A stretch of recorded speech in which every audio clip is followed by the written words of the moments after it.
Pessoal, são 17 horas e 4 minutos, já está rolando o leilão de fechamento do pregão de hoje, terça-feira, dia 9 de julho. A gente vai acompanhar esse leilão, inclusive a gente vai acelerar o vídeo e logo mais a gente volta para poder fazer a movimentação do dia e análise de fluxo por parte das corretoras estrangeiras que a gente acompanha. Fique aí com o leilão de fechamento.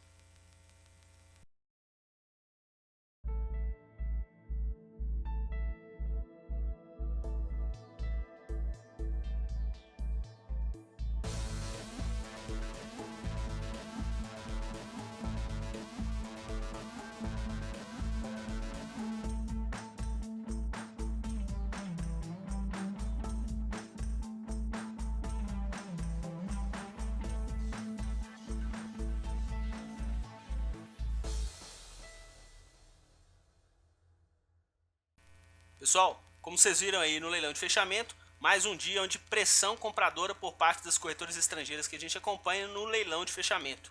Ontem eles já tinham atuado na ponta compradora no nosso mercado e no leilão de fechamento eles acrescentaram pouca coisa. Como vocês sabem, a gente está sempre gravando os leilões de fechamento e quando a gente tem uma movimentação mais expressiva, a gente vem e publica para vocês junto com o nosso fechamento para que vocês possam saber o poder do fluxo estrangeiro no nosso mercado. Então, quer dizer, no pregão de ontem eles fizeram um dia comprador e ontem o nosso índice caiu 0,04, variação mínima, e hoje também uma variação mínima, 0,09 de variação positiva. Também o mercado americano teve uma oscilação pequena e eles atuando novamente na ponta compradora e acrescentando posições de compra no leilão de fechamento, conforme vocês viram aí na evolução do fluxo.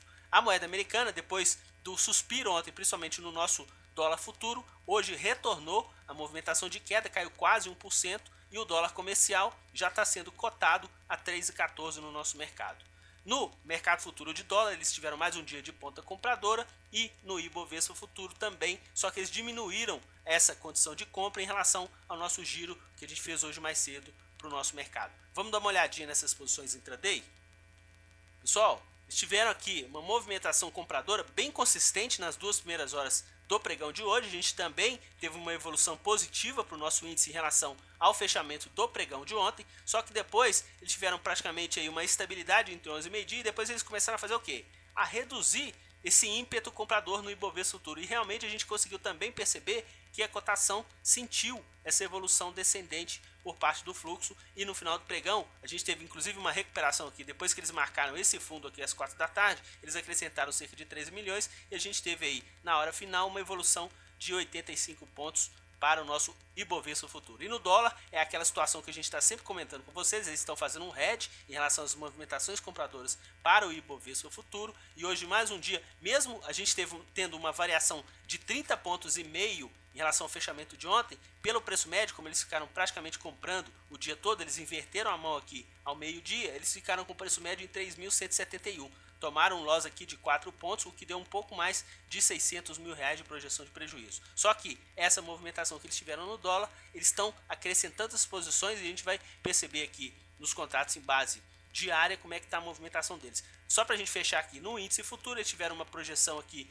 de prejuízo de 85 pontos, 910 contra 995 de preço médio, deu um pouco mais de 50 mil reais. Dando uma olhada então nessa movimentação em base diária, a gente vai ver aqui que no índice futuro eles estão atuando praticamente agora lateral. Ontem eles chegaram a vender 70, hoje eles compraram 35, então quer dizer, não tem nenhuma movimentação mais expressiva por parte deles no índice futuro. Lembrando, pessoal, a gente só tem mais 5 dias de liquidez para esse contrato Q, porque na quarta que vem a gente vai ter aí já a troca para o novo contrato, então a gente vai ter somente mais 5 pregões de liquidez mais intensa para o nosso contrato do índice futuro. Então a gente vem aí lateral evoluindo bem de forma gradativa. A gente chegou a fechar aqui na quinta-feira em 57.820 e hoje em 57.910. Então quer dizer, desde quinta-feira a gente teve uma variação de 90 pontos em base diária para o nosso Ibovespa futuro. Lembrando que esse contrato que eles estão com essa ponta compradora, pessoal, eles estão com preço médio nesse contrato do Ibovespa futuro em 54.200 pontos e a gente está com uma cotação de 57.910.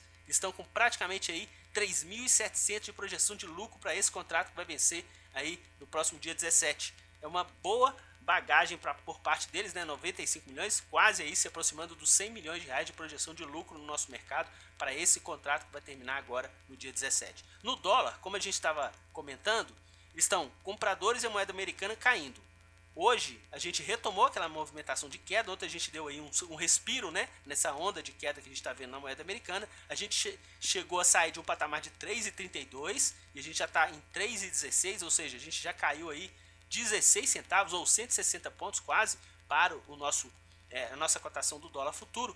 E no dólar, pessoal, eles estão com preço médio nesse contrato em 3.260, nesse patamar aqui. E eles estão com essa cotação atual em 3.167. Eles estão tomando uma projeção de prejuízo de 93 pontos no dólar, ou seja, 9 centavos. Então vamos ficar atento se a gente tiver alguma movimentação de alta ou se eles vão começar a retomar essa movimentação de queda, principalmente depois que a gente tiver o vencimento do nosso contrato do Ibovespa Futuro no dia 17. A gente sabe que eles trabalham muito atrelados entre um contrato e outro. Nesse caso, eles estão comprando o índice futuro, então também estão comprando o dólar futuro, de repente, para fazer um hedge dessas posições. Então, por aqui a gente já tem como base o preço médio deles no dólar, que está 3.260. Eles estão tomando aí 93 pontos de loss nesse contrato que vai se encerrar no final do mês. Voltando lá para os nossos ativos, a gente percebe que nesse leilão de fechamento eles acrescentaram posições em praticamente todos os ativos, e o ativo que entrou aqui de diferente foi as ações da CEMIG. Eles entraram nessa ponta positiva da CEMIG. A CEMIG, inclusive, no nosso giro, eles estavam atuando na ponta vendedora, cerca de 3 milhões de reais, e hoje no final do pregão eles acrescentaram aqui cerca de 29 milhões de reais, se a gente arredondar 30 milhões de reais. Mais cedo a CEMIG estava caindo quase 2% e a gente terminou o pregão de hoje com uma desvalorização de pouco mais de 1% para as ações da CEMIG.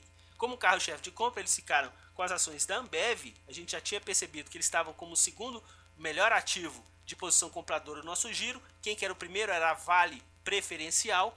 A Vale simplesmente sumiu dessa posição. A gente percebeu que o ativo se valorizou mais de 1,5% no pregão de hoje. Então aquela movimentação que a gente tinha observado de Vale no nosso giro, eles estavam com cerca de 15 milhões de reais, um pouco mais de 15 milhões de reais na ponta compradora. Eles simplesmente reduziram aí no final do pregão, chegaram a terminar o pregão de hoje inclusive na ponta compradora, cerca de 2 milhões, só que não apareceu aqui no nosso giro, porque a gente só considera que as 10 com maior volume comprador e vendedor. Só que o que eles fizeram com a Vale ordinária? Eles estavam com ponta vendedora de Vale ordinário, nosso giro cerca de 3 milhões de reais, e eles inverteram essa posição para a ponta compradora. Então quer dizer, em Vale ordinário eles chegaram a acrescentar aí 20 milhões de reais na ponta compradora, e como Vale também, essas ações ordinárias tiveram uma valorização bem menos expressiva do que a preferencial, mas também uma valorização no nosso mercado.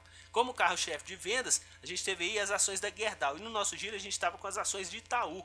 Itaú, eles estavam com cerca de 20 milhões de reais de ponta vendedora, só que em Itaú eles foram reduzindo essa venda até o final do pregão de hoje. Eles ficaram com volume praticamente no 0 a 0 de posições nas ações do Itaú até o final do pregão de hoje. E a Gerdau, que eles estavam com ponta vendedora no ativo no nosso giro em relação ao pregão de ontem. Ontem o ativo chegou a ter uma queda de quase 5%, 4,7%.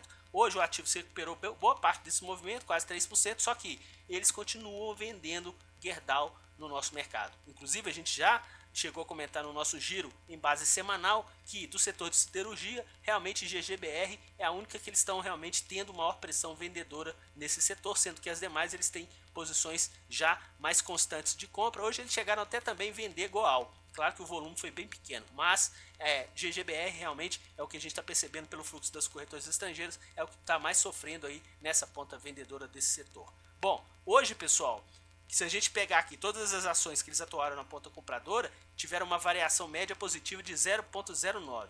Na ponta vendedora também uma variação positiva de 0,65. Então quer dizer, eles conseguiram perder mais dinheiro nas ações que eles venderam. Isso não é usual acontecer por parte do fluxo estrangeiro. Quem acompanha o nosso canal há mais tempo, a gente sabe que a projeção que eles fazem é muito mais lucrativa no nosso mercado, mas eles também operam de forma que também não conseguem ganhar dinheiro durante um dia. Isso aconteceu no dia de hoje para o nosso mercado à vista, também aconteceu para o nosso mercado futuro, e no caso aqui, quem salvou foram as opções de Petrobras. Mesmo assim, um valor muito pequeno, pouco mais aí de 18 mil reais, sendo que nas opções de Vale a gente teve aí uma projeção de prejuízo de 130 mil. No nosso giro mais cedo a gente já tinha observado que estavam com posições vendedoras nos dois ativos, eles acrescentaram essas posições até o final do pregão de hoje. Então vamos dar uma olhada lá no nosso quadro dos ativos em relação às opções de Petrobras. Pessoal, hoje as opções de Petrobras que eles atuaram na ponta compradora, eles perderam 6,35. E na ponta vendedora, eles conseguiram aí ganhar 3,64. E como na ponta vendedora eles tiveram um volume maior, eles conseguiram cobrir aí o prejuízo da ponta compradora, por isso que a gente conseguiu ter aí aquela projeção de lucro nas ações, nas opções de Petrobras. No caso de Vale, eles tiveram lucro na posição compradora, lucro de 1,94, só que o lucro na ponta vendedora, além do volume ter sido maior, foi um lucro maior, 7,58, então eles tiveram essa projeção de prejuízo, por isso que a gente conseguiu ver lá cerca de R$130 mil de projeção de prejuízo para as opções de Vale. Pessoal, vamos ficar atento em relação ao fluxo.